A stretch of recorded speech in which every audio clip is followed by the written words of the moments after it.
1 week. 1 week.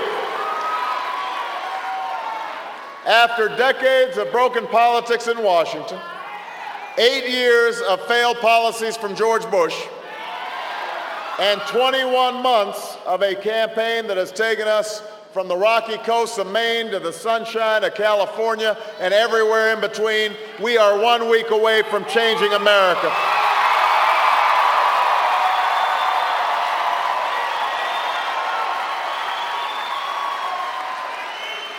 In 1 week, you can turn the page on policies that have put greed and irresponsibility of Wall Street before the hard work and sacrifices of folks right here in Canton, folks right on Main Street.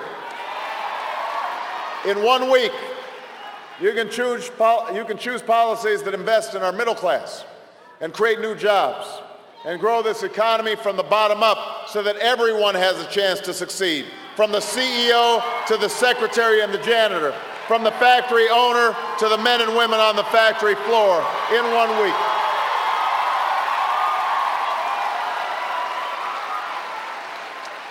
In 1 week, you can put an end to the politics that would divide a nation just to win an election, that tries to pit region against region and city against town, Republican against Democrat, that asks us to fear at a time when we need hope. In 1 week, at this defining moment in history, you can give this country the change we need.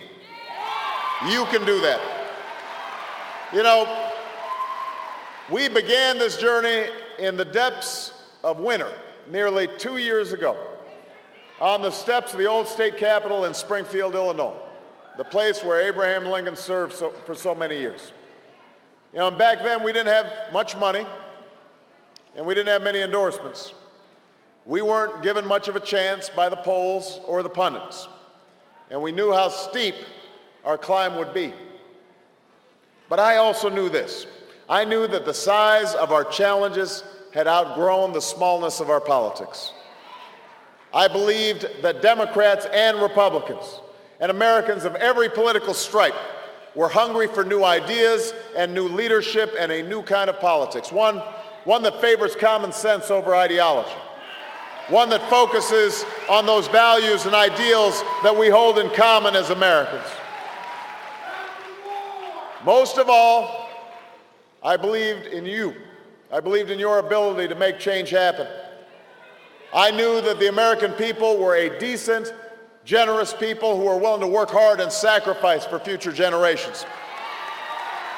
And I was absolutely convinced that when we come together, our voices are more powerful than the most entrenched lobbyists or the most vicious political attacks or the full force of a status quo in Washington that wants to keep things just the way they are. And Ken, 21 months later, my faith in the American people has been vindicated. That's how we've come so far, how we've come so close, because of you. That's how we'll change this country, with your help.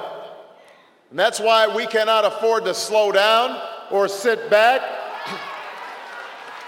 We cannot let up for 1 day or 1 minute or 1 second in this last week.